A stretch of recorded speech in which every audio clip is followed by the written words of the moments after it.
everyone, I am Shivani Solanki and I welcome you all to the PWR जहां पे आप देख रहे हैं हमें जस्टिस जुडिशरी बैच के डेमो लेक्चर में, जहां पे इंडियन कॉन्ट्रैक्ट एक्ट का एक छोटा सा जो डेमो है मैं आप सभी स्टूडेंट्स के साथ शेयर करूंगी ताकि आप सभी स्टूडेंट्स को थोड़ा टीचिंग क्वालिटी के बारे में आइडिया मिल जाए और साथ ही साथ आपको एक सीक्वेंस पता चल जाए और मेथडोलॉजी पता चल जाए एक टीचर की पढ़ाने की। सबसे पहली बात तो स्वागत है आप सभी का जस्टिस 2.0 के बैच में।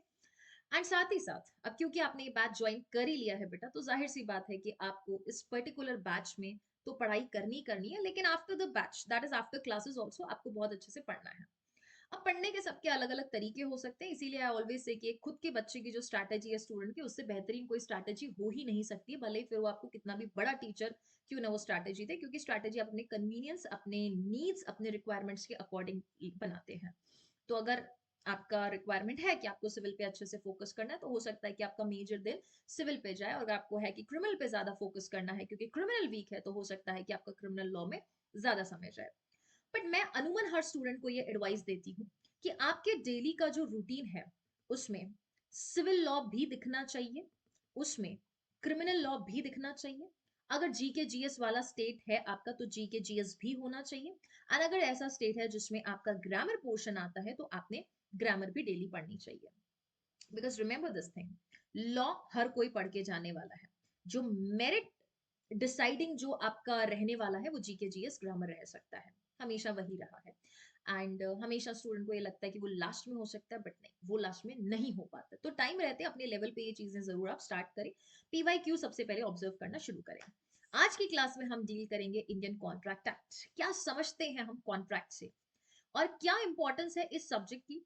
इस सब्जेक्ट की बेटा इंपॉर्टेंस सिर्फ और सिर्फ आपके जुडिशियल सर्विसेज में ही नहीं है कि जुडिशियल सर्विसेज में सिलेबस के रूप में पढ़ लेते हैं, या एग्जाम में आ रहा है ना, कॉलेज या ये हमारे यूनिवर्सिटी एग्जाम में आ रहा है तो हम उस चीज के लिए पढ़ लें। नहीं, ऐसा नहीं है।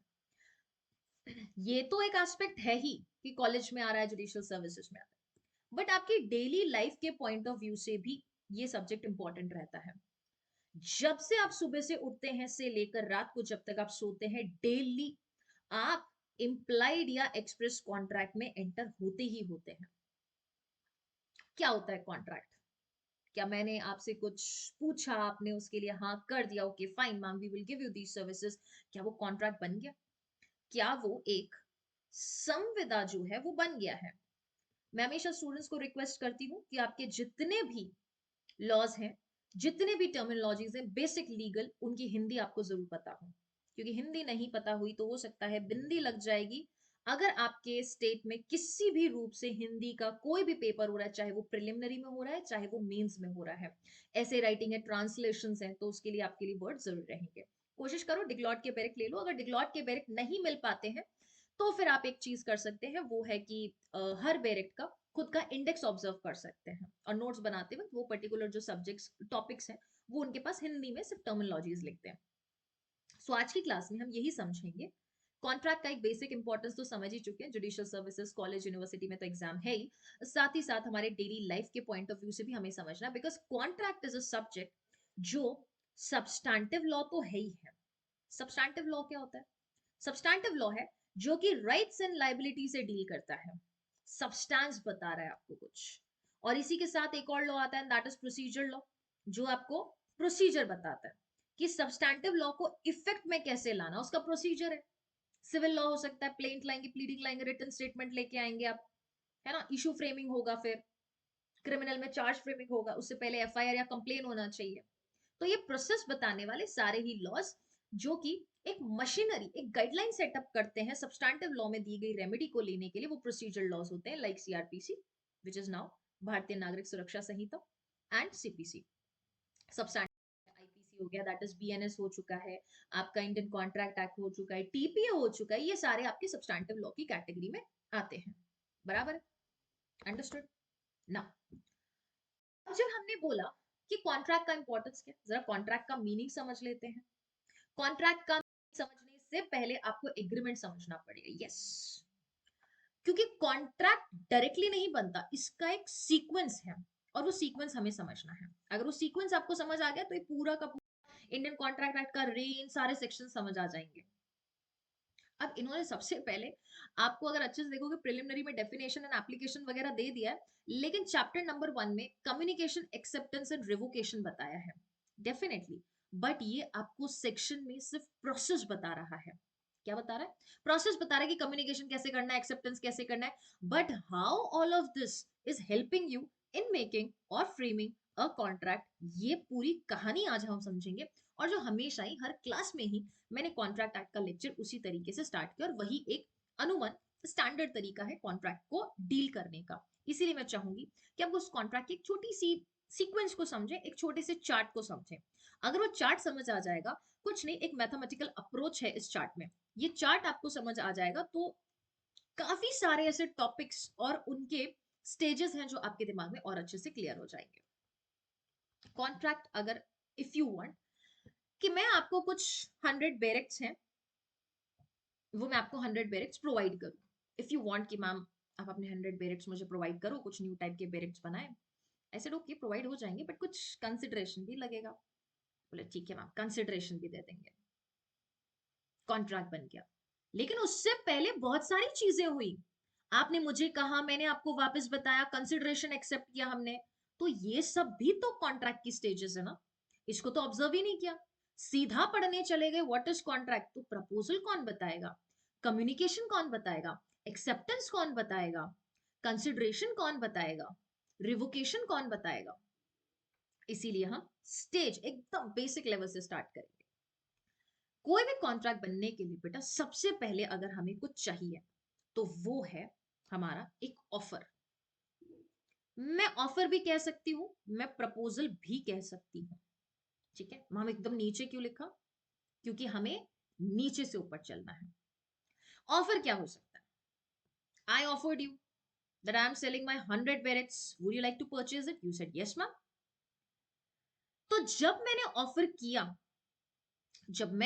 ऑफर किया और उस ऑफर का अगर एक्सेप्टेंस हो गया, क्या हो गया?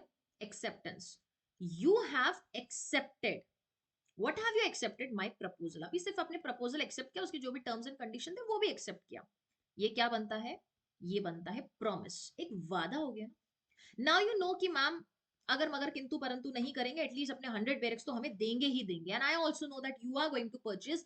प्रॉमिस इज द स्टेज जहां पे ट्रस्ट बिल्ड हो जाता है। But this promise is not protected by Indian contract Act. Indian contract Act इसके लिए तो रेमेडी देता ही नहीं, वो तो सिर्फ कॉन्ट्रैक्ट के लिए रेमेडी देता है। वो बोलता है कि कॉन्ट्रैक्ट का ब्रीच हुआ तो आप आइए हमारे पास, आप एसआरए में आइए। प्रॉमिस का ब्रीच हुआ तो आइए, ऐसा नहीं लिखा है, दे आर डिफरेंट टर्म्स। तो अभी एक विश्वास बनता है, पर इस विश्वास की इंडियन कॉन्ट्रैक्ट एक्ट में कोई जगह नहीं है, इसलिए अब इस प्रॉमिस के बाद कुछ और चीजें होनी भी बाकी है। क्या होगा?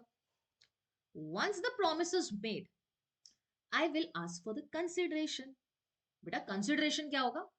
क्योंकि प्रॉमिस तो बहुत चीजों का हो सकता है ना। मैं शाम को आके आपके घर के बाहर आके बोलूं, क्या ब्रदर खेलने आएगा क्या शाम को क्रिकेट? आप बोले हाँ हाँ आऊंगा दीदी, क्रिकेट खेलने आऊंगा। मैंने ठीक है, बैट बॉल तुम लेके आना, विकेट्स हम लेके आएंगे। तो मैंने ऑफर किया, आपने एक्सेप्ट कर लिया, प्रॉमिस हो गया। Can we go to the court? No, no consideration. सिर्फ सोशल एग्रीमेंट्स हैं ये लीगल एग्रीमेंट्स नहीं है, इनकी लीगल एनफोर्सेबिलिटी इस वजह से नहीं है। तो प्रॉमिस के साथ कुछ मुझे भी मिलना चाहिए बेटा, कुछ आपको भी मिलना चाहिए। ऐसा नहीं मैम एक ओवर मैं आपको करा दूंगा, एक ओवर आप मुझे करा दोगे, नहीं बेटा, ये इसलिए रिकॉग्नाइज नहीं because these are social agreements. बराबर। अब आप, मैं आपको 6 बॉल करा दूं, आप मुझे 6 बॉल नहीं कराओ, एक ओवर कराओ ही नहीं, can I go to the court? No, I can not go to the court. So promise के साथ एक और चीज होनी चाहिए, और वो क्या है? That is consideration. Both parties must get something बेटा, किसी भी पार्टी का ना नुकसान नहीं होना चाहिए, इंडियन कॉन्ट्रैक्ट एक्ट खुद कहता है। कंसिडरेशन म्हणजे प्रतिफल, समथिंग फॉर समथिंग, जिसको हम क्विड प्रो क्यो भी कहते हैं। आज इंट्रोडक्टरी क्लास है, एक सीक्वेंस समझेंगे कि हम इसमें किस सीक्वेंस में हमको जाना है। एक एक वर्ड पे, एक एक पर्टिकुलर टॉपिक पे हम क्लासेस कंडक्ट करते हैं। जैसे जहां पर भी मैंने नीति वगैरह में कॉन्ट्रैक्ट पढ़ाया, पूरा एक प्रपोजल एंड ऑफर पे क्लास था, एक एक्सेप्टेंस पे क्लास था, एक पूरा कंसिडरेशन पे क्लास था, फ्री कंसेंट पे 2 क्लासेस थी हमारी। Okay okay. तो जब इस प्रॉमिस के साथ कंसिडरेशन मिल जाता है, that means both the parties know that we are going to get something. You are going to get 100 barracks from me, and in return I am going to get the amount or the price for the 100 barracks. ये क्या बन गया? ये agreement बना, because we have agreed that you will give me something, I will give you something, nobody is going to be at loss. तो बेटा मेरा promise आपके लिए कंसिडरेशन बना, आपका कंसिडरेशन मेरे लिए प्रॉमिस बना, या आपका प्रॉमिस सॉरी मेरे लिए कंसिडरेशन बना। यू प्रॉमिस मी ना कि ma'am I am going to give you 10,000 rupees, मेरे लिए कंसिडरेशन है ना पैसा। एट द सेम टाइम मेरा promise that I am going to give you 100 पेरेट्स, ये आपके लिए कंसिडरेशन बन चुका है। So both the parties are promising to give something in return of something. So can you see how my promise is becoming consideration for you and how your promise is becoming consideration for me? और इसको हम reciprocal promise भी कहते हैं। मैंने भी कुछ वादा किया, कुछ आपने भी वादा किया है, ये reciprocal promises भी है। अब क्या हम इस एग्रीमेंट को कोर्ट में लेके जा सकते हैं? अभी भी नहीं लेके जा सकते। अभी भी बहुत सारी चीजें हैं जो इसमें होनी बाकी है, because every agreement enforceable by law is a contract. जो एग्रीमेंट एनफोर्सेबल बाय लॉ है ही नहीं, वो कॉन्ट्रैक्ट होता ही नहीं है। दैट मींस एग्रीमेंट बनने के लिए कॉन्ट्रैक्ट बनने के लिए एक और एसेंशियल रिक्वायरमेंट है, और वो क्या है? Agreement plus legal enforceability. Legal enforceability, legal enforceability क्या है? लीगल एनफोर्सेबिलिटी का सिंपल मीनिंग है लीगल इफेक्ट दीजिए आप इसको, और यहां जाके बनता है हमारा कॉन्ट्रैक्ट, यहां जाके हमारी संविदा बनी है। संविदा बनने के लिए उससे पहले क्या जरूरी है? उससे पहले जरूरी है एग्रीमेंट होना चाहिए, करार होना चाहिए। और करार भी कैसा होना चाहिए? विधि द्वारा परिवर्तनीय होना चाहिए। लीगल एनफोर्सिबिलिटी मींस विधि द्वारा परिवर्तनीय होना चाहिए। लीगल एनफोर्सिबिलिटी का खुद का मतलब ही ये हो जाता है कि कुछ लॉफुल चीजें होनी चाहिए। क्या होना चाहिए? कुछ लॉफुल चीजें होनी चाहिए। अब ये लीगल एनफोर्सिबिलिटी की लंबी चौड़ी लाइन है, इसको हमें अच्छे से डील करना है। If I agree for something, okay fine, तुम ट्रिप पे जा रहे हो, ठीक है बेटा, मैं 500 रुपए दे दूंगी तुमको, बट इसमें कॉन्ट्रैक्ट कहां बना? 18 साल से कम बच्चे को बोल दिया, 14 साल का एक बच्चा था, ठीक है बेटा जाओ, तुमको 5,000 रुपए देंगे, ट्रिप पे चले जाओ। So this is not in contract, minor है वो, नॉट कैपेसिटी, केपेबल नहीं है वो कॉन्ट्रैक्ट के लिए। तो कुछ चीजें जो हमारे लीगल एनफोर्सेबिलिटी में आएगी, सबसे पहला है फ्री कंसेंट होना चाहिए। क्या होना चाहिए?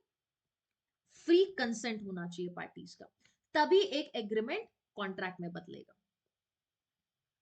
This will be red with section number 10, क्योंकि सेक्शन नंबर 10 ये कहता है ऑल एग्रीमेंट्स आर कॉन्ट्रैक्ट। एक एग्रीमेंट कॉन्ट्रैक्ट में तब्दील होगा अगर ये जो चुनिंदा चीजें हैं जो हम बता रहे हैं वो अगर कंप्लीट हो जाए तो पहला बोला फ्री कंसेंट। फ्री कंसेंट क्या होता है? Absence of 5 things. अगर 5 चीजें वहां नहीं है जो हम लिख रहे हैं, जो मैं लिखने वाली हूं, तो वो क्या हो जाएगा? फ्री कंसेंट हो जाएगा। क्या नहीं होना चाहिए बेटा वहां पे? सबसे पहले वहां पे कोर्जन नहीं होना चाहिए, ठीक है, कोर्जन नहीं होना चाहिए। नेक्स्ट, अनड्यू इन्फ्लुएंस नहीं होना चाहिए, असम्य का असर नहीं होना चाहिए। देन मिस रिप्रेजेंटेशन नहीं होना चाहिए। देन फ्रॉड नहीं होना चाहिए। एंड देन मिस्टेक नहीं होना चाहिए। अगर ये पांचों में से कोई भी चीज नहीं है, वी विल से कि पार्टीज की यहां पे फ्री कंसेंट थी उस कॉन्ट्रैक्ट को बनाने के लिए। और क्या एसेंशियल एलिमेंट हो सकते हैं? तो हम बोलेंगे लीगली या लॉफुल है हमारा contract. Next is capacity of the parties. Parties capable होना चाहिए ना, ऐसा थोड़ी ना कोई भी पार्टी आके 10 साल के बच्चे के साथ एग्रीमेंट कर लिया। मैं 10 साल के बच्चे को बोल रही हूँ okay fine, I am going to give you 100 parrots. Ma'am क्यों? Why? I am a minor. Minor के साथ every agreement is void, day one से इट इज जीरो। तो कैपेसिटी ऑफ द पार्टीज में हम ये पढ़ते हैं विच पार्टीज आर केपेबल। इसको आप generally section number 11 and section number 12 के साथ पढ़ते हैं। तो कैपेसिटी ऑफ द पार्टीज में उन्होंने 3 इंपॉर्टेंट एसेंशियल्स है। पहला पॉइंट, मेजर होना चाहिए पार्टी। पार्टी साउंड माइंड भी होना चाहिए। And party not disqualified by law होना चाहिए। लॉ ने उसे डिस्क्वालीफाई नहीं किया होना चाहिए। लॉ डिस्क्वालीफाई कर सकता है, एलियन एनिमीज को कर सकता है, एंड उसके साथ साथ इंसॉल्वेंट पर्संस को कर सकता है, कुछ क्रिमिनल्स को डिस्क्वालीफाई कर सकता है, बिल्कुल कर सकता है, स्पेसिफाई कर सकता है this person is not going to enter into contract. तो वो कभी संविदा बना ही नहीं सकता है। तो फ्री कंसेंट होना चाहिए, कैपेसिटी ऑफ द पार्टीज होना चाहिए। थर्ड क्या है, लॉफुल ऑब्जेक्ट होना चाहिए ना, लॉफुल ऑब्जेक्ट। तो ऑब्जेक्ट क्या है, purpose, what is the purpose of entering into contract.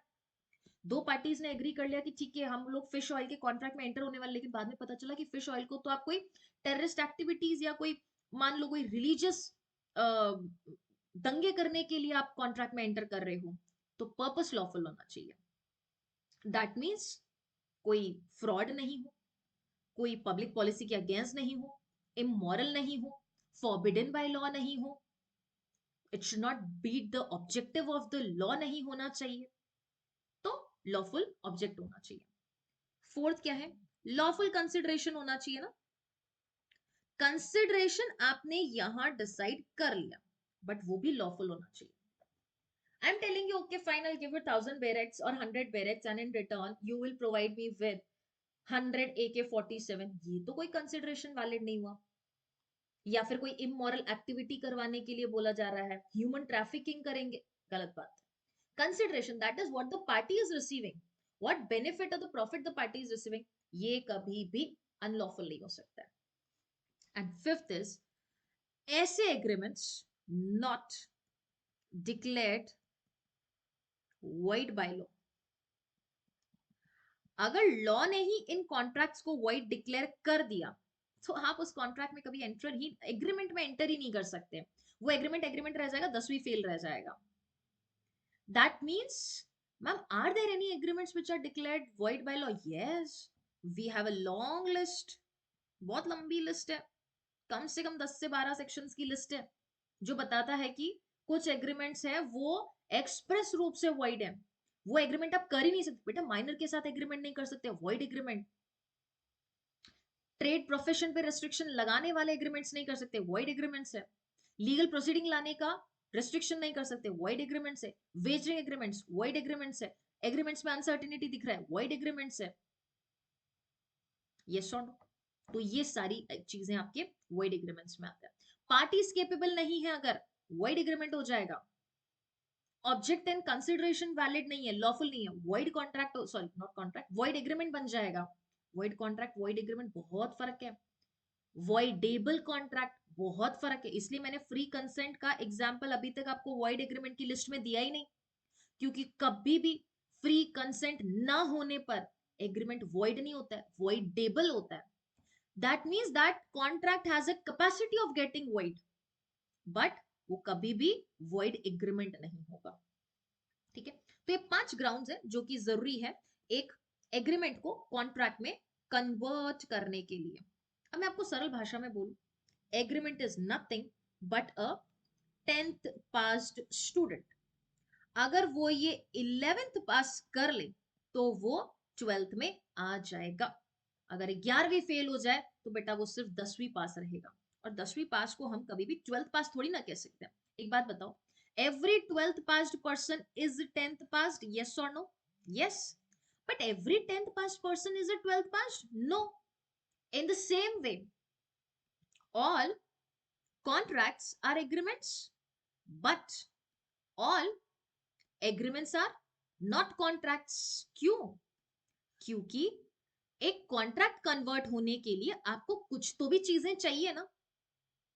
That means इसमें एग्रीमेंट के साथ साथ कुछ और चीजें एडेड है, अगर वो चीज एडेड ही नहीं हुई तो वो कॉन्ट्रैक्ट में कन्वर्ट ही नहीं होगी, वो सिर्फ एग्रीमेंट रह जाएगी।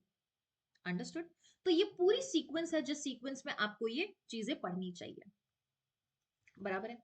अब आगे की क्लासेस में जब भी कॉन्ट्रैक्ट एक्ट अगर हमें दिया जाता है तो उसके आगे की क्लासेस में हम देखेंगे कि वॉइड कॉन्ट्रैक्ट क्या होता है, वॉइड एग्रीमेंट क्या होता है, वॉइडेबल कॉन्ट्रैक्ट क्या होता है, और क्या वॉइडेबल एग्रीमेंट नाम की भी ऐसी कोई चीज हो सकती है, नहीं हो सकती है, कौन कौन से ग्राउंड हो सकते हैं, कंटेंजेंट कॉन्ट्रैक्ट्स वगैरह ऐसे एंटर हुए तो उन सबका क्या लीगल स्टेटस वगैरह, वो सारी चीजें हम आगे आने वाली क्लासेस में डिस्कस करेंगे।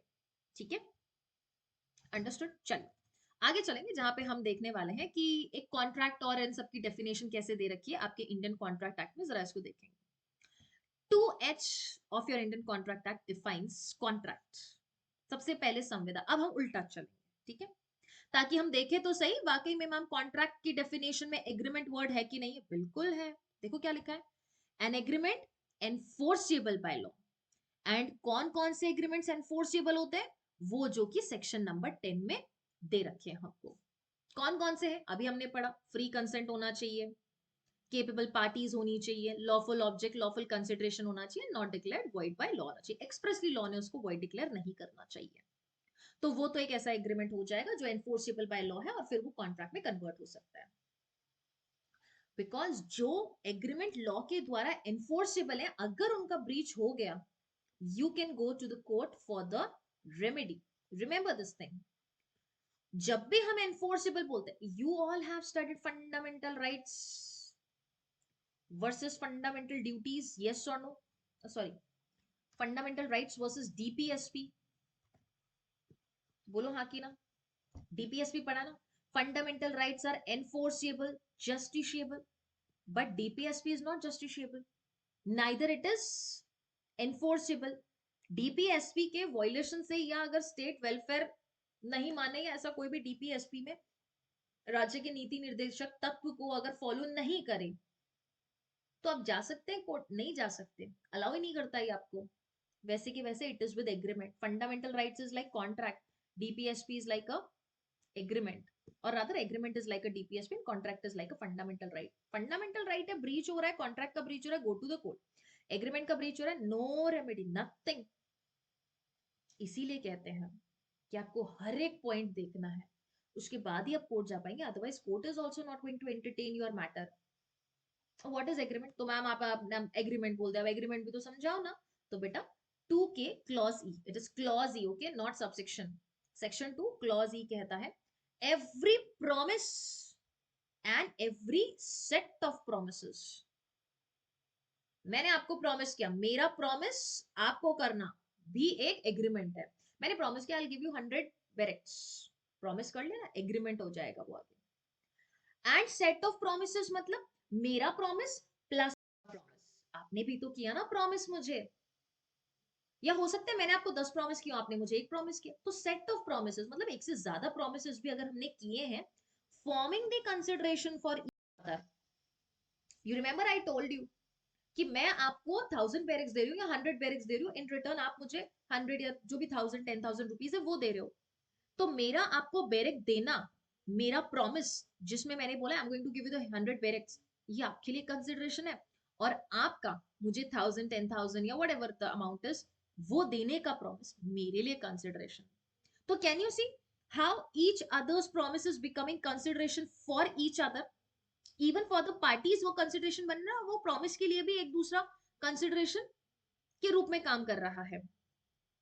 तो एग्रीमेंट से पहले क्या जरूरी है? प्रॉमिस जरूरी है। प्रॉमिस के साथ क्या जरूरी है? कंसिडरेशन जरूरी है। देखो जरा आप चार्ट को, promise plus consideration is equals to agreement, and every agreement legally enforceable is a contract. बोलो हाँ की ना? क्लियर है?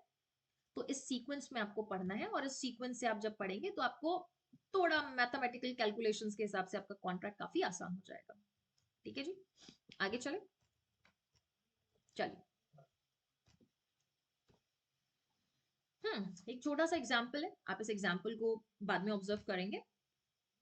ये आपका प्रॉपर टाइप्ड एक कह सकते हो कि चार्ट है, that is the formation of the contract. Contract form कैसे होता है अगर इंटरव्यू में पूछ लिया जाए तो आप यहां से स्टार्ट करेंगे। This is the first stage, this is the second stage, and this is your third stage. Okay, agreement and contracts में डिफरेंस है, और ये एग्रीमेंट एंड कॉन्ट्रैक्ट्स का डिफरेंस आप तब समझ पाएंगे जब एग्रीमेंट एंड कॉन्ट्रैक्ट के बीच का डिफरेंस समझ आ पाए आपको। अब देखो जरा मीनिंग में क्या दे रखा है, every promise and set of promise forming the consideration for each other is an agreement. कैसे promise and set of promise एक दूसरे के लिए कंसिडरेशन बन रहा है हम समझ चुके हैं, और यही एग्रीमेंट जब लीगली एनफोर्सेबल हो जाए, लॉ के द्वारा परिवर्तनीय हो जाए विधि द्वारा, it is a contract. One another मतलब एक दूसरे में स्कोप किसका है, कितना है और कैसा है। An agreement, all agreements are not contract, क्योंकि हर 10वीं पास बेटा 12th पास नहीं है, बट हर 12th पास बच्चा 10th पास है। All contracts are agreements, remember this thing, exam में आ सकता है, अगर आ जाए that all contracts are agreements but all agreements are not contracts, क्या करेंगे? Section number 10 plus the definition of agreements and contracts, There under section number 10 you will prove how all agreements are becoming contract. क्या essentials prove करनी बेटा, वो 5 essentialities जो हमने अभी पढ़ी है वो, उसके अपार्ट भी बहुत सारी हो सकती है जो केस लॉज और प्रेसिडेंट से आगे आई है, जैसे कि लीगल रिलेशनशिप होना चाहिए, सोशल रिलेशनशिप नहीं होना चाहिए, सर्टेनिटी वगैरह ये सारी होनी चाहिए। उसमें से मैक्सिमम तो आपके प्रॉमिस या मैं प्रपोजल, प्रॉमिस या फिर एग्रीमेंट की एसेंशियलिटीज हो जाती हैं। Enforceability, it may not be enforceable, may not, it is not at all enforceable, but contracts are always enforceable. Right to the parties के agreements को rights मिलता है ना, पार्टीज को कोई राइट्स नहीं मिलता बेटा। इससे राइट्स कैसे नहीं मिलता बेटा, you can not go to the court because we have already studied it is not enforceable. जब एनफोर्सेबल हो जाता है तो राइट्स मिलता है ना। एनफोर्समेंट का मतलब क्या है, एनफोर्समेंट मतलब आप कोर्ट में जाएंगे फॉर रेमेडी। जो एनफोर्सेबल ही नहीं है मींस वहां कोई राइट ही नहीं है, उसके लिए हम कोर्ट जाएंगे ही नहीं, क्योंकि जहां राइट नहीं है वहां राइट का वायलेशन नहीं है। For every violation of right it is very necessary that there should be an existence of right before violation, and in case of violation you can go before court. ठीक है, Indian contract act के कुछ basics आपको exam के लिए ध्यान रखने, ये प्री के पॉइंट ऑफ व्यू से बहुत इंपॉर्टेंट है। हर particular subject, for each and every subject you must make the pointers with respect to these points, या मैं कहूं तो शॉर्ट नोट्स। सबसे पहले act number, not just act number, act का ईयर भी पता होना चाहिए अच्छे से। कई बार पूछ लिया जाता है, कई बार पूछ लिया जाता है ये क्लियर कट कि कौन सा ईयर है, 1872 वही ईयर है जिसमें आपका Indian penal sorry Indian evidence act आया था। ओके, एक्ट नंबर 9 है, बहुत अच्छे से ध्यान रखें, बहुत बार पूछा जाता है एग्जाम में। Act number 9, what is meant by act number 9? 1872 में ये 9th एक्ट था जो कि एनफोर्समेंट में आया। इससे पहले 8 और ऐसे एक्ट थे जो उस वक्त इफेक्ट में आए हैं। With effect from means enforce कब से हुआ है, लागू कब से हुआ है, 1 सितंबर 1872। अब इस पूरे के पूरे सब्जेक्ट के नेम में 3 चीजें हैं, पहला है इंडियन, दूसरा है कॉन्ट्रैक्ट, तीसरा है act. What is meant by Indian? जाहिर सी बात है कि इंडिया के लिए है, इंडिया के लिए है, इंडियन सिटीजन के लिए, इंडियन टेरिटरी के लिए है, एंड कोई भी सिटीजन बाहर भी किसी के साथ कॉन्ट्रैक्ट कर रहा है बिकॉज ही इज इंडियन, तो उस पर लागू हो जाएगा इंडियन, दैट इज आईसीए लागू हो जाएगा, इंडियन कॉन्ट्रैक्ट एक्ट लागू हो जाएगा। What is contract? ये भी हम पढ़ चुके हैं। All agreements enforceable by law are called as contracts. Then what are agreements? Every promise and set of promise forming the part of forming consideration for each other is called as your uh, particularly agreement. Yes, बराबर। But contract सिर्फ वही नहीं जो कि आपके Indian contract act में defined है, ये एक लैटिन टर्म से डिराइव होता है। लैटिन टर्म कौन सा था? कॉन्ट्रैक्टम। अब कॉन्ट्रैक्टम क्या होता है? Drawn together. Drawn together means what? एक साथ दोनों पार्टीज एग्री करती हैं कुछ टर्म्स एंड कंडीशंस पे, तो वो होता है कॉन्ट्रैक्टम। अब लॉ ऑफ कॉन्ट्रैक्ट के कुछ और बेसिक्स हैं जो कई बार आपको प्री में देखने को मिलेंगे, मैं बोलूंगी फीचर्स भी हैं इसके। क्या है ये इसके फीचर्स हैं, ये इसकी स्पेशलिटीज हैं। ये codified and substantive. Codified means it has a act number, ये सेक्शंस में तब्दील है। It's not like taught law कि जो कोडिफाइड ही नहीं है, ये कोडिफाइड है, it has its own sections. Okay, इसको प्रॉपर एक्ट नंबर मिला, ये प्रॉपर बिल वगैरह बनके प्रॉपर तरीके से पास हुआ है, बराबर। नेक्स्ट क्या है? It is substantive law because it provides the rights and liabilities of the party. Parties का राइट भी बता रहा है, पार्टीज की लाइबिलिटीज भी बता रहा है। Next, it is an illustrative law. Illustrations तो प्रोवाइड कर रहा है, मेयर उस रीजन से ये इलस्ट्रेटिव लॉ नहीं हो जाता है। कहने का मतलब है ये राइट्स एंड लाइबिलिटीज को इन डेप्थ इलस्ट्रेट कर रहा है। पूरे के पूरे इंडियन कॉन्ट्रैक्ट एक्ट की सारी लगभग चीजें जो है अपने में समायोजित करके बैठा है। It is a branch of business law, rather I would say it is a branch also of a civil law. ऐसा नहीं है कि आप इंडियन कॉन्ट्रैक्ट एक्ट के तहत हुए कॉन्ट्रैक्ट का ब्रीच के लिए क्रिमिनल प्रोसीडिंग नहीं ला सकते। You can, majorly people go for civil relief जिसमें डैमेजेस क्लेम करते हैं, बट अगर वहां पे कोर्जन है, अगर वहां पर फ्रॉड, कोई इस प्रकार का मिसरिप्रेजेंटेशन है, चीटिंग वगैरह है, तो पार्टीज क्रिमिनल लॉ के तहत जा सकती है। आप बीएनएस में भी इसके लिए प्रोसीडिंग लेकर आ सकते हैं। It creates right in personam. Personam means against a person, against an individual right create करती है। एक बात बताओ, आप अगर मेरे साथ कॉन्ट्रैक्ट में एंटर हुए हो that okay ma'am provide us 10,000 barracks, I will pay you 1 lakh rupee, अगर आपने ये प्रॉमिस मुझसे किया है, तो राइट्स पर्सनली क्रिएट किए ना। आपने मेरे अगेंस्ट राइट क्रिएट किया है, मैंने आपके अगेंस्ट राइट क्रिएट किया है, बोलो हाँ कि ना। आपकी लाइबिलिटी मेरे अगेंस्ट राइज होती है, मेरी लाइबिलिटी आपके अगेंस्ट राइज होती है, पूरे वर्ल्ड के अगेंस्ट थोड़ी ना राइज होती है, स्टेट के अगेंस्ट थोड़ी ना ये लाइबिलिटी या राइट अराइज हुआ है। केस का नाम Shivani versus state of Rajasthan थोड़ी ना आएगा, क्रिमिनल केस में आता है, बिकॉज वहां पर जो फंडामेंटल राइट्स प्रोटेक्ट करने की ड्यूटी है वो स्टेट्स की होती है। पुलिस मशीनरी के स्टेट गवर्नमेंट, सेंट्रल गवर्नमेंट, ये लोग आपको प्रोटेक्ट करेंगे, ये आपके फंडामेंटल राइट्स मौलिक अधिकारों का संरक्षण करेंगे। बट कॉन्ट्रैक्ट तो हमने क्रिएट किया है। संविदा में तो दो पक्षकार अपने सहमति से आए हैं, और वो भी स्वतंत्र सहमति से आए हैं, फ्री कंसेंट जिसको हम कहते हैं। तो वहां पे राइट्स भी पर्सनली क्रिएट होंगे। आपका प्रॉब्लम है, आप लोग कॉन्ट्रैक्ट में एंटर हुआ, आप लोग रेमेडी क्रिएट करो और एक दूसरे के अगेंस्ट ही आप लोग रेमेडी ले सकते हो, स्टेट को इसमें नहीं घसीट सकते। They are personal rights, individual person के अगेंस्ट है। It is not exhaustive law, mark करो, 5 स्टार लगाओ, बहुत इंपॉर्टेंट है, नॉट जस्ट एग्जाम के पॉइंट ऑफ व्यू से बट कॉन्सेप्चुअल क्लैरिटी के लिए भी। एग्जॉस्टिव का मतलब क्या होता है? एग्जॉस्टिव मतलब संपूर्ण, परिपूर्ण, अपने आप में complete. This Indian contract is not complete. अरे मैम ऐसे कैसे? नहीं है बेटा। सेल ऑफ गुड्स की कितनी सारी चीजें सेल ऑफ गुड्स एक्ट में चली गई, पार्टनरशिप की कितनी चीजें इंडियन पार्टनरशिप एक्ट में चली गई, तो इंडियन कॉन्ट्रैक्ट एक्ट तो खुद तो 3 चीजों में डिवाइड हो ही रखा है। ये तो हमको इंडेक्स देख के पता चल जाता है कि अमेंडमेंट से ये चैप्टर्स रिमूव हो गए और एक सेपरेट प्रॉपर एक्ट में बन चुके हैं। बट इसके साथ you will see CPC plays a major role Indian contract में, और उससे भी पहले SRA plays an important role. Indian contract act का मेजर पार्ट एसआरए के बिना तो आप एग्जीक्यूट ही नहीं कर सकते हैं, because SRA is what, it is a remedial statute. ये रेमेडी प्रोवाइड कर रहा है आपको, अनुतोष दे रहा है आपको, कि अगर कॉन्ट्रैक्ट का ब्रीच हुआ आपने करना क्या, जाना कहाँ है आपने। 6-7 टाइप्स ऑफ रेमेडीज है, रिकवरी ऑफ पोजेशन हो जाता है आपका, आपका रेक्टिफिकेशन हो जाता है, रिसेशन हो जाता है, इंजंक्शन हो जाता है, not dying declaration, it is your declaratory degree हो जाता है। तो बहुत सारी चीजें हैं इसमें, आप स्पेसिफिक परफॉर्मेंस की सूट फाइल कर सकते हैं, आप मैंडेटरी इंजंक्शन के लिए जा सकते हैं, परपेचुअल इंजंक्शन, टेम्पररी इंजंक्शन, ये सब एसआरए में। और एसआरए में आप रेमेडी लेने तभी जाएंगे जब कॉन्ट्रैक्ट का ब्रीच हुआ हो, ब्रीच ही नहीं है तो एसआरए में क्यों जाएंगे, और अगर ब्रीच हो गया तब तो एसआरए में जाना पड़ेगा। फिर टीपीए आता है, अगर सेल वगैरह हुई है तो उससे पहले हमें देखना पड़ेगा ना whether a valid contract has been entered into और नॉट। सिविल लॉ में जाएंगे तो प्रोसीजर लॉ की वहां पे आपको सीपीसी की जरूरत पड़ेगी पड़ेगी, तो it is not exhaustive, it needs the support from the other laws also. That means many of the provisions of Indian contract act with respect to substantive law procedure laws are given under other laws. ठीक है। अब Indian contract act को कुछ parts में divide किया गया है, कुछ क्या, दो पार्ट्स है मेजर, एक तो जनरल कॉन्ट्रैक्ट्स है और दूसरा स्पेशल कॉन्ट्रैक्ट्स है।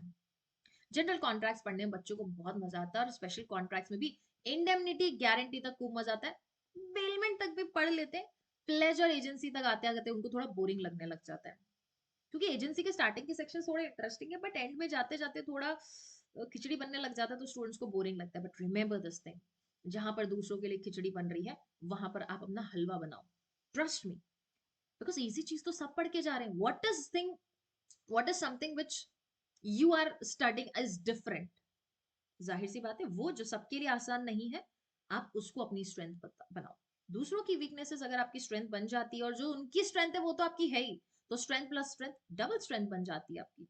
रिमेंबर दिस थिंग, मैं एग्जाम के पर्सपेक्टिव से बोल रही हूँ। ठीक है। जनरल कॉन्ट्रैक्ट चैप्टर नंबर 1 से लेके चैप्टर नंबर 6 तक आपको कॉन्ट्रैक्ट के फॉर्मेशन के बारे में बताएगा, प्रिलिमिनरी, कम्युनिकेशन, एक्सेप्टेंस, रिवोकेशन वगैरह के बारे में बताएगा, है ना। फिर आपको काफी सारी चीजें with respect to your free consent बताने वाले हैं। उसके साथ साथ आपको काफी सारी चीजें वॉइड एग्रीमेंट्स के बारे में बताई जाएगी, कंटिजेंट कॉन्ट्रैक्ट के बारे में बताई जाएगी, परफॉर्मेंस ऑफ द कॉन्ट्रैक्ट के बारे में बताया जाएगा, क्वाज़ाई कॉन्ट्रैक्ट्स के बारे में बताया जाएगा, contracts which need not be performed के बारे में बताया जाएगा, एंड देन फाइनली हम ब्रीच ऑफ कॉन्ट्रैक्ट पे आते हैं। ये बेसिक है, और ये सारी चीजें यहाँ पर भी अप्लाई होती है। स्पेशल कॉन्ट्रैक्ट्स में you have 5 types of contract. अभी स्पेशल कॉन्ट्रैक्ट्स का मतलब sale of goods and partnership act नहीं है, ये आपके कॉलेज के सिलेबस में लिखा हुआ करता था। ये आपके जुडिशरी में नहीं लिखा हुआ होता है। इफ दे वांट कि आपको sale of goods and partnership से भी क्वेश्चन पूछे, वो स्पेसिफिकली आपके सिलेबस में मेंशन करके देंगे। और हर स्टूडेंट की ये जिम्मेदारी है that whichever state you are targeting, उसका सिलेबस आप सभी स्टूडेंट्स खुद ऑफिशियल वेबसाइट से जाके डाउनलोड करेंगे। Don't expect from anyone else कि वो लोग मेरे को दे देंगे या मेरा कोई दोस्त दे देगा, नहीं। आप खुद ऑफिशियल वेबसाइट से, कैसे? ऑफिशियल वेबसाइट पर जाकर जो प्रीवियस ईयर की वैकेंसी थी उसका सिलेबस आप डाउनलोड कर लेंगे। अनुमान वही सिलेबस रहता है, कोई ऊपर नीचे चेंज होता है तो वो नोटिफिकेशन एग्जाम वैकेंसी के साथ ही आपको बता देते हैं। तो स्पेशल कॉन्ट्रैक्ट्स में कौन कौन सा आया? Indemnity, guarantee, bailment, plays and agency. Okay, types of contracts हैं कुछ। अब देखो टाइप्स ऑफ कॉन्ट्रैक्ट, सबसे पहले हम ये कॉन्ट्रैक्ट्स पढ़ेंगे और उसके बाद ये जैसे जैसे आपके हम सेगमेंट को डील करते जाएंगे वैसे वैसे आएगा। तो पहले फॉर्मेशन के बेसिस पे कैसे कॉन्ट्रैक्ट में हम एंटर हुए हैं, कैसे कॉन्ट्रैक्ट को हमने फॉर्म किया है, उसके बेसिस पे होता है। पहला है एक्सप्रेस कॉन्ट्रैक्ट, मतलब स्पोकन और रिटन, एक्सप्रेसली हम लोगों ने एक दूसरे से डिस्कशन किया है। फिर है इम्प्लाइड, कंडक्ट के through.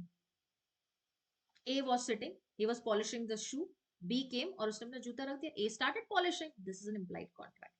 Quasi contract, situation based contracts हैं. That is, situation ऐसी है that law presumes that now you are into a contract.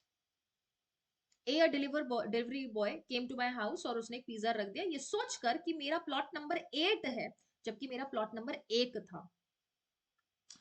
जिसको डिलीवर करना था उन्होंने बोला भैया प्लॉट नंबर 1 पर आ जाओ, उसने 8 सुन लिया, मेरे घर पे पिज्जा ला दिया, हमने खा लिया। बेटा लॉ बोलता है नहीं मैम, आप कॉन्ट्रैक्ट में आ चुके हो, you have consume the pizza, you have to pay that delivery boy. तो वो होता है क्वाज़ी कॉन्ट्रैक्ट्स। ओके, वैलिडिटी के बेसिस पे दैट इज लॉ की नजरों में उस पर्टिकुलर कॉन्ट्रैक्ट का स्टेटस क्या है, इसके ग्राउंड्स पे हम लोग इसको 4-5 कैटेगरीज में डिवाइड करते हैं। पहला वैलिड कॉन्ट्रैक्ट है। वैलिड कॉन्ट्रैक्ट क्या है? ये एनफोर्सेबल एग्रीमेंट्स है, those agreements which are enforceable by law, तो वो वैलिड कॉन्ट्रैक्ट है। अनएनफोर्सेबल, कोर्ट में आ ही नहीं सकते, हो सकता है ये मियरली एग्रीमेंट बन के ही रह जाए। इलीगल कॉन्ट्रैक्ट, जो कि वॉइड एग्रीमेंट्स भी होते हैं, एंड इलीगल कॉन्ट्रैक्ट एक तो एनफोर्सेबल भी नहीं होते प्लस पनिशमेंट भी मिलता है, because this is against law, कहीं ना कहीं क्रिमिनल एक्ट जो है यहाँ हो रहा है। वॉइड कॉन्ट्रैक्ट क्या होता है? वॉइड कॉन्ट्रैक्ट मतलब जब कॉन्ट्रैक्ट बना था तब तक सब कुछ ठीक था, it was absolutely fine, it was an enforceable contract, but after some time subsequently कुछ ऐसा हुआ कि आज की डेट में हम उस कॉन्ट्रैक्ट को परफॉर्म नहीं कर सकते। मतलब लॉ भी बोलता है no you can not perform this contract. मान लो ए और बी दो कंट्री के अलग अलग लोग थे, they entered into contract, execution होता है उससे पहले दो कंट्रीज के बीच वॉर छिड़ गया, this is a void contract.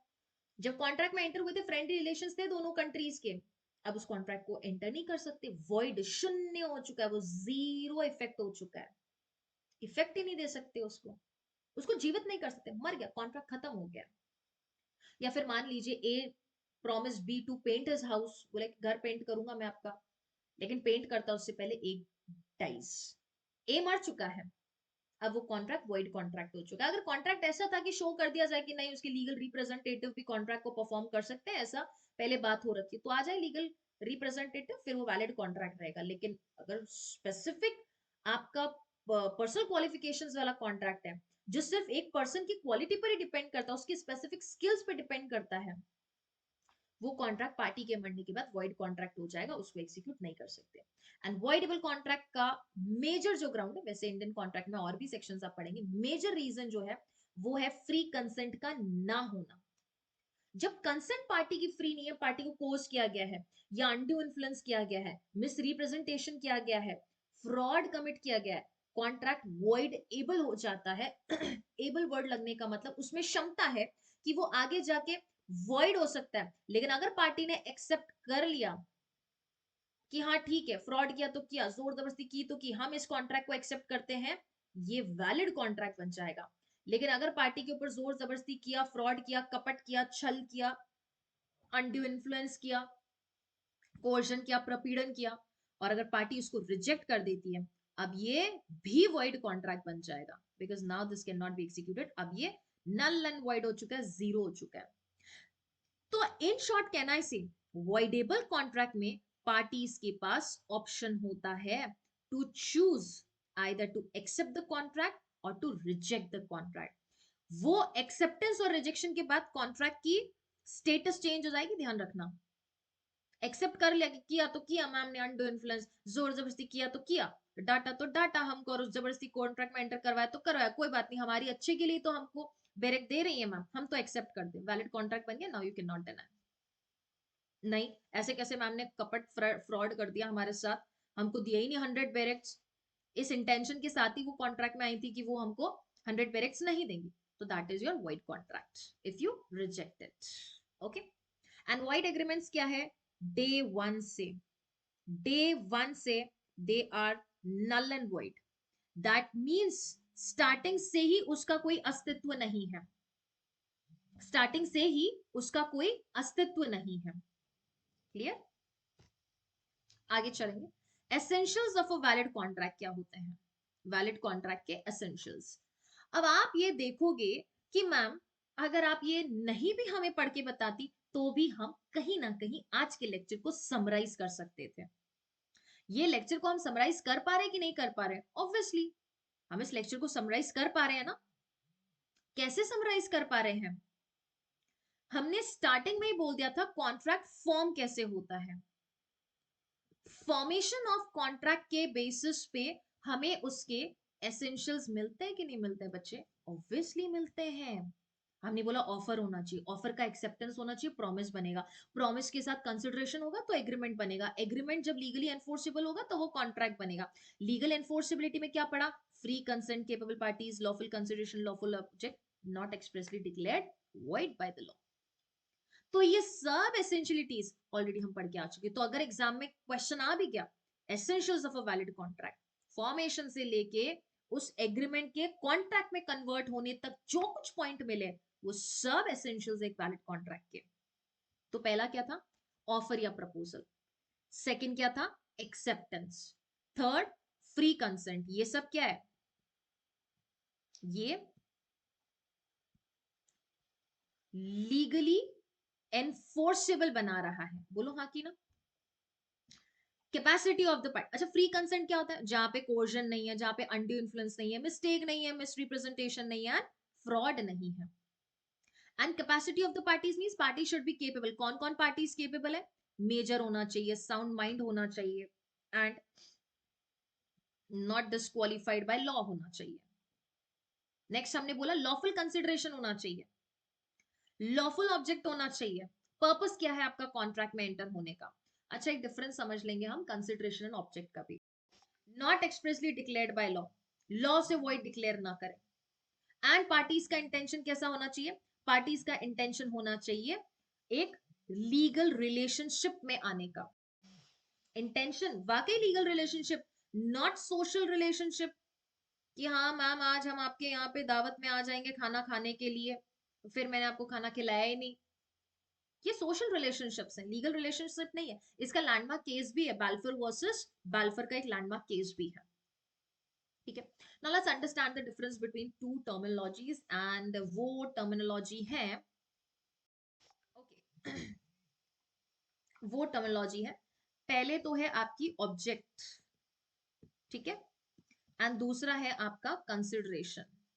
Consideration you all understand, for example आपका एक प्यारा सा सुंदर सा घर है, ठीक है, जिस घर में आप सुकून शांति से अपने परिवार के साथ रह लें, आपकी जरूरतें और छोटे मोटे शौक जो भी आपके खुश होकर आपके पूरे हो जाए और आप संतुष्ट हैं, वो बहुत ही प्यारा घर है, बहुत ही प्यारा परिवार है। ठीक है, अब सुनो, तो ये आपका एक प्यारा सा घर था, ओके।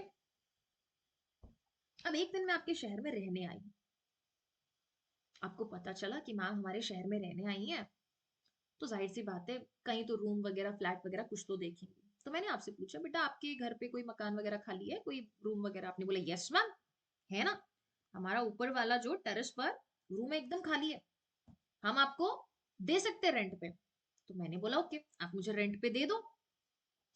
तो for me that room is a consideration, for you जो भी रेंट रहेगा, मान लो 5,000 रुपीज आप पर मंथ ले लो, वो 5,000 रुपीज आपके लिए कंसिडरेशन। तो ये तो हो गया consideration, something for something, both of them are getting some amount, some quantity. वो इनएडिक्वेट भी हो सकता है 1 रुपया ही लो आप मुझसे कंसिडरेशन, कोई फर्क नहीं पड़ता लॉ को, बट कुछ कंसिडरेशन होना चाहिए। कंसिडरेशन एडिक्वेट हो ये कोई जरूरत नहीं है, इनएडिक्वेट भी हो सकता है, लेकिन होना जरूर चाहिए वहां पे कंसिडरेशन। ये तो हो गया कंसिडरेशन। ऑब्जेक्ट क्या होगा? अब मेरा ऑब्जेक्ट वहां पर पढ़ाना है, टीचिंग है मेरा ऑब्जेक्ट, कि हाँ मैं वहां आकर बच्चों को ऑनलाइन पढ़ाऊंगी, वर्क फ्रॉम होम करूंगी, या खुद से पढ़ूंगी, या अपनी फैमिली के साथ रहूंगी, तो ये है लॉफुल ऑब्जेक्ट। अगर मैं वहां पर ये प्लान करूं कि नहीं ह्यूमन ट्रैफिकिंग करूंगी, ऑर्गन ट्रैफिकिंग करूंगी, या फिर टेररिस्ट एक्टिविटीज, कोई वेपन्स, आर्म्ड वेपन्स वगैरह, एम्यूनिशंस वगैरह, वो भी band, prohibited arms and prohibited ammunitions, मैं वहां पर आपके पर्टिकुलर रेंटेड होम में मैन्युफैक्चर करूंगी, this is an unlawful object. तो पर्पस क्या है उस हाउस को रेंट करने का, वो किस में फॉल कर जाता है? वो आपके ऑब्जेक्ट में फॉल कर जाता है। ठीक है जी। An intention to create legal relation, ये स्पेसिफिकली कोई सेक्शन में नहीं दे रखा है, but this can be observe from the nature of the contract. Contract के नेचर से ही आपको ये सारी चीजें जो है वो पता चल जाता है। ठीक है, क्लियर है? चलें आगे। यस, हमने स्टार्ट किससे किया था? ऑफर से किया था। हमने बोला offer plus acceptance makes promise. अब हमें प्रॉमिस की भी तो डेफिनेशन पढ़ना है। Promise plus consideration gives agreement, and agreement plus legal enforceability makes contract, यही पढ़ा था। तो आइए बेटा जरा पढ़ते प्रॉमिस क्या होता है, क्योंकि हमने कॉन्ट्रैक्ट पढ़ लिया, कॉन्ट्रैक्ट में एग्रीमेंट एंड लीगल एनफोर्सिबिलिटी की डेफिनेशन पढ़ ली, हमने एग्रीमेंट पढ़ लिया, एग्रीमेंट में प्रॉमिस एंड कंसिडरेशन की डेफिनेशन थी। तो अब हमारा होमवर्क ये है कि हम प्रॉमिस पढ़ें। होमवर्क नहीं, ऑब्वियसली मैं आपको पढ़ाऊंगी। ठीक है, तो प्रॉमिस क्या होता है जरा उसको पढ़ते हैं। अब प्रॉमिस को अगर आप अच्छे से देखोगे तो प्रॉमिस आपको डिफाइन भी करके दे रखा है। 2B of Indian Contract Act defines what is promise. तो बोला, when the person to whom the proposal is made, जिस person को proposal दिया गया, I made a promise to you where I asked, would you like to purchase my 100 parrots? मैंने आपको proposal दिया, तो you are the person to whom the promises or the proposal is made. Offer किसके सामने रखा, proposal किसके सामने रखा, प्रपोज किसको किया? तो मैंने वो ऑफर आपके सामने रखा 100 पेरेट्स का।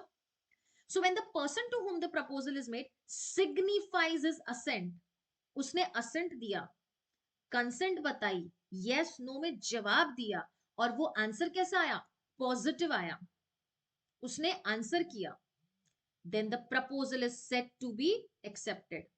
ये माना जाएगा कि यहां पे वो प्रपोजल एक्सेप्ट हो चुका है। और एक बार जब प्रपोजल एक्सेप्ट हो जाए, अब इसको हम प्रॉमिस बोलते हैं। तो ये बहुत जरूरी है कि प्रॉमिस होने के लिए प्रपोजल का एक्सेप्टेंस होना चाहिए। ये देखो, ऑफर प्लस एक्सेप्टेंस होते ही प्रॉमिस बनेगा,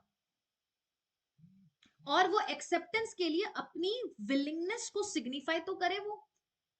दैट मीन्स मुझ तक आपकी एक्सेप्टेंस पहुंचनी चाहिए, मेरे पास पहुंच जाएगी तो प्रॉमिस हो जाएगा।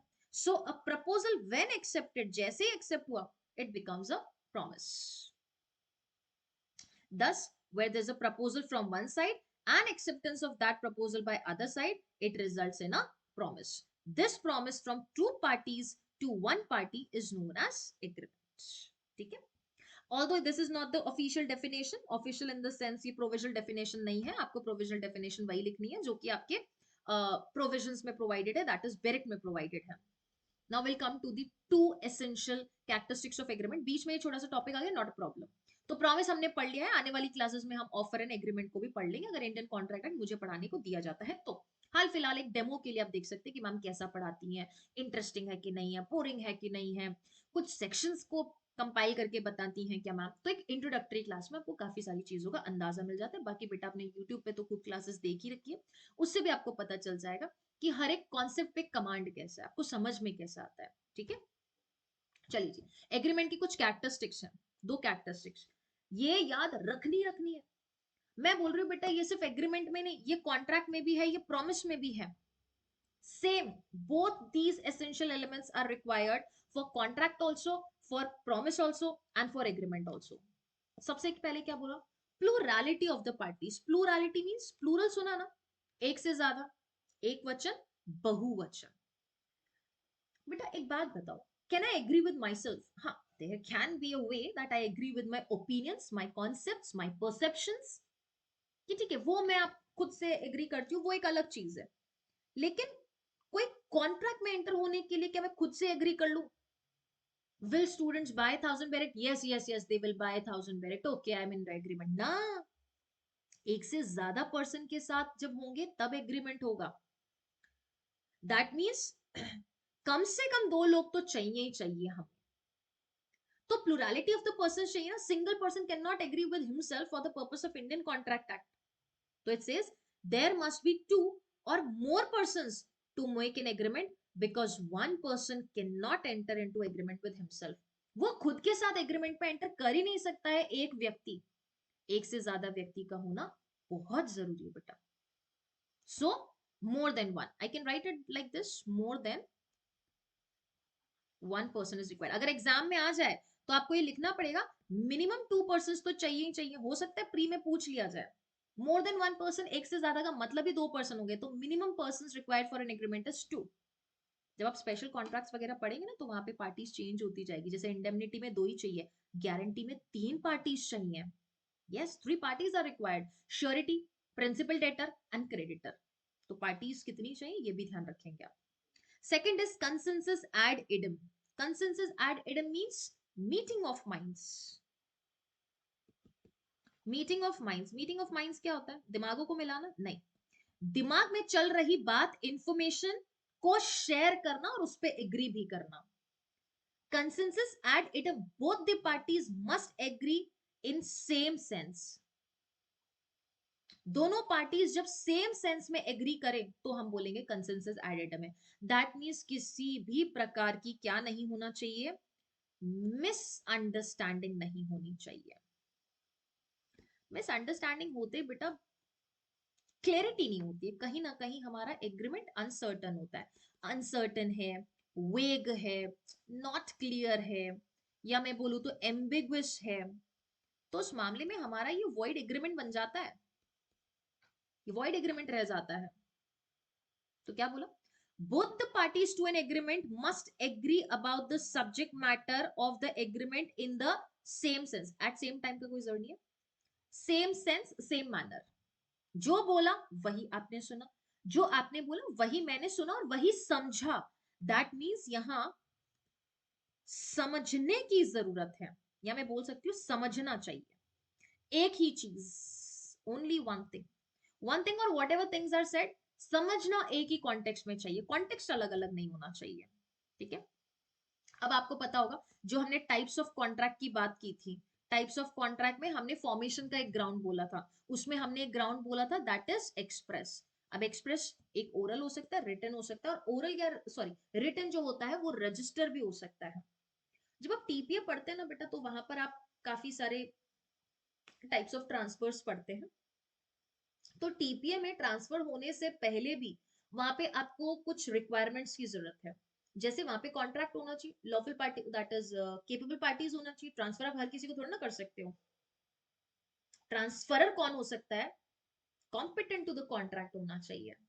ट्रांसफर गिफ्ट वगैरह में ऑब्वियसली कोई भी हो सकता है. तो कॉन्ट्रैक्ट या तो ओरल होगा या रिटन होगा.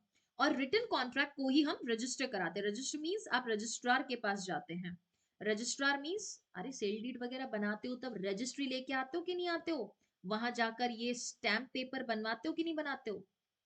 स्टैम्प पेपर क्यों होता है? स्टैम्प ड्यूटी पे करते हो कि नहीं करते हो स्टेट गवर्नमेंट को? यस, वही होता है एक रजिस्टर्ड कॉन्ट्रैक्ट. यही सारी एसेंशियलिटीज है और ये स्पेसिफिकली सेक्शन नंबर 10 वाली एसेंशियलिटीज है. डिपेंड करेगा, अगर आपका क्वेश्चन 8 to 10 मार्क्स का आता है तब तो जो हैंड रिटन वाली एसेंशियल्स थी जिसमें हमने 9-10 एसेंशियलिटीज पढ़ी थी वो लिखेंगे आप. ऑफर, एक्सेप्टेंस, कंसिडरेशन और फिर ये सारी चीजें. लेकिन अगर 4 से 5 6 नंबर का आ गया तो फिर आप सेक्शन नंबर 10 तक रेस्ट्रिक्ट कर सकते हैं. But provided that make sure to define your agreement also and define word contract also, अगर एग्जाम में आ जाए तो. ठीक है. क्योंकि कॉन्ट्रैक्ट होने से पहले एग्रीमेंट होना चाहिए ना. और एग्रीमेंट कॉन्ट्रैक्ट में कब तब्दील होगा? जब ये 5 एसेंशियलिटीज पूरी हो जाए. कौन कौन सी? Free consent, competent parties, lawful consideration, lawful object and not expressly declared void. That means if any agreement is not declared by law to be void तो वो valid contract बन सकता है. क्लियर ये चीज? कैपेसिटी ऑफ द पार्टीज क्या होता है? जो सेक्शन नंबर 11 + 12 क्योंकि 12 में ना बेटा साउंड माइंड क्या होता है ये बताया, या साउंड माइंड कब एंटर हो सकता है कॉन्ट्रैक्ट में ये बताया है। We have already studied. Parties major होनी चाहिए। मेजर का मतलब क्या है, 18 इक्वल टू 18 और 18 प्लस होना चाहिए according to Indian majority act. जो मेजोरिटी की डेफिनेशन दे रखी है वो होना चाहिए। साउंड माइंड होना चाहिए and not disqualified by law. Law के द्वारा डिस्क्वालिफाइड वो नहीं हुआ होना चाहिए। फिर लॉफुल कंसिडरेशन, लॉफुल ऑब्जेक्ट, दोनों को ही देखोगे तो लगभग दोनों के पॉइंटर्स सेम है। लॉफुल कंसिडरेशन लॉफुल ऑब्जेक्ट क्या होता है, सेक्शन नंबर 23 में डिफाइंड है। उन्होंने बोला कि कोई भी पर्टिकुलर कंसिडरेशन या ऑब्जेक्ट लॉफुल होगा अगर उसमें ये 5 चीजें नहीं है तो। कौन कौन सी? लॉ ने अगर उसको फॉरबिड नहीं कर रखा है तो, और अगर लॉ ने फॉरबिड कर रखा है तो अनलॉफुल हो जाएगा ना। अगर वो कंसिडरेशन ही फ्रॉडुलेंट है, आप फ्रॉड कर रहे हो किसी के साथ, बेटा मुझे जाली नोट दे रहे हो अगर आप, तो हो गया ना अनलॉफुल कंसिडरेशन। इन्वॉल्व्स और implies injury to another person, कि मैम ठीक है, यू गिव अस 1000 बैरेक्स, in return we will bash and thrash some of your enemies, कि पिटाई अच्छे से एकदम धुनाई कर देंगे, धोके आ जाएंगे उनके घर पे। नहीं, this is not allowed. Is of such a nature कि अगर उस कंसिडरेशन को परमिट किया गया it would defeat the provisions of law. कि मैम कोई बच्चों का बाल विवाह करा देंगे, अरे बेटा अगर तुम बाल विवाह करा दोगी तो चाइल्ड मैरिज एक्ट का पर्पस ही फेल हो जाएगा। If it is immoral oppose to public policy, A और बी कोई पर्टिकुलर कॉन्ट्रैक्ट करते हैं, इन रिटर्न ए उससे बोलता है okay fine you pay me 1000 rupees, in return I will provide you with the trading और ह्यूमन ट्रैफिकिंग या prostitution वगैरह को कोई काम, दिस इज नॉट अलाउड। ये कंसिडरेशन आते ही उन चीजों में अनलॉफुल हो जाएगा। And almost the same are for your lawful object also, क्योंकि दोनों का सेक्शन ही सेम है, सेक्शन नंबर 23। हालांकि हमको इनको क्लास में बहुत अच्छे से डील करेंगे। और एक लास्ट पॉइंट आता है and that is intention to create legal relationship. सिर्फ बिजनेस एग्रीमेंट्स बाइंडिंग होते हैं, कभी भी सोशल एग्रीमेंट्स बाइंडिंग नहीं होते, क्योंकि इसका कोई और छोर नहीं है। कॉन्ट्रैक्ट के अगर हम सोशल एग्रीमेंट्स को भी बाइंडिंग करने लगे, एनफोर्सिबल करने लगे, तो प्रॉब्लम भारी हो जाएगी। कोर्ट फ्री नहीं बैठा रहेगा। There must be an intention among the parties that the agreement should be attached by legal consequences and create obligation. Contract का खुद का नेचर ही ऐसा है, पता चल जाता है पार्टीज को कि अगर दोनों में से किसी ने भी कॉन्ट्रैक्ट को ब्रीच किया तो अच्छी खासी उनके अगेंस्ट प्रोसीडिंग चल सकती है। अगर वो इंटेंशन उनका साफ झलक रहा है तो हम कह देंगे कि वहां पर लीगल रिलेशन बनाने का इंटेंशन था पार्टी का, not social agreements. Agreements of social or domestic nature do not contemplate legal relations. They do not give rise to any contract. Landmark case है इसका बैल्फर वर्सेस बैल्फर। ये आपका homework रहेगा, आप जरूर पढ़े Balfour versus Balfour. Husband and wife का एक केस है छोटा सा, ठीक है। कुछ इलस्ट्रेशंस दे रखे, बैल्फर वर्सेस बैल्फर आपको स्लाइड्स में भी दे रखा है, पढ़ना जरूर। बाकी हम जब भी सब्जेक्ट दिया जाएगा कोई ऐसा, तो हम उसमें उसको जरूर डील करेंगे, ठीक है। चलिए जी, तो आज की क्लास के लिए इतना ही रहेगा। उम्मीद करती हूँ कि आपको ये जो डेमो था वो पसंद आया होगा। एंड सभी सब्जेक्ट्स टेक्निकल और बहुत प्यारे प्यारे सब्जेक्ट्स हैं। बस मेक श्योर करें कि आप कोई भी सब्जेक्ट पढ़ते वक्त बोर ना हो। ऐसा ना हो आपको कि लगे कि नहीं जबरदस्ती पढ़ रहे हैं। खूब इंटरेस्ट के साथ आप हर एक सब्जेक्ट को पढ़ें, बिकॉज जितना ज्यादा आपको पढ़ने में बेटा इंटरेस्ट आएगा उतना ही ज्यादा आप फोकस्ड रहने वाले हैं। Interest and focus is very necessary to accomplish your goal. जो टारगेटेड गोल है उसको चाहिए। इंटरेस्ट कभी भी आपको डिस्ट्रैक्ट नहीं होने देगा, वो फोकस बनाए रखेगा। कई बार होता है कि पढ़ते पढ़ते बोरियत महसूस होती है, मैं एक ही चीज बार बार पढ़ रहा हूँ, क्यों पढ़ूं? पढ़ना जरूरी है, रिविजन करना जरूरी है। इवन आपको 1000 बार पढ़ चुका है, रिविजन जरूरी है। इसके इनोवेटिव तरीके हो सकते हैं। कभी आपने कोई वन शॉट देख लिया, कभी आपने पीवाई क्यूज लगा लिए, कभी आपने फ्रेंड्स के साथ डिस्कशन कर लिया, कभी आपने राइटिंग से सेक्शंस को याद कर लिया है। ये तरीके हो सकते हैं। कभी सिचुएशन बेस्ड क्वेश्चंस आपने देख लिए, उस पे आप उससे आपने कॉन्सेप्चुअल एप्लीकेबिलिटी सीख ली। तो ये सारी चीज, कभी कोई जजमेंट पढ़ लिया, तो इससे आपकी काफी सारी चीजें रिफ्रेश हो जाएगी और आपको सब्जेक्ट में भी बोरिंग नहीं लगेगा। तो इंडियन कॉन्ट्रैक्ट एक्ट बहुत ही इंटरेस्टिंग, बहुत ही प्यारा सब्जेक्ट, और इसी से जनरली आपको अपना सिविल लॉ पढ़ना शुरू करना चाहिए। इंडियन कॉन्ट्रैक्ट के बाद एसआरए, एसआरए के बाद आप लगभग आसपास टीपी और सीपीसी पढ़ सकते हैं। और लगभग ये पढ़ने के बाद जितना अच्छा कॉन्ट्रैक्ट होगा उतना ही अच्छा आपका सिविल और एसआरए होगा। एसआरए को आप कॉन्ट्रैक्ट से पहले पढ़ना ही नहीं है, क्योंकि दोनों कनेक्टेड सब्जेक्ट है और रेमेडी आपके कॉन्ट्रैक्ट फॉर्म होने के बाद ही आपको मिलती है। चलिए जी, So that was all from my side in this session. I hope you all have enjoyed this session. We will meet in another new session. Till then, thank you. Thank you so much.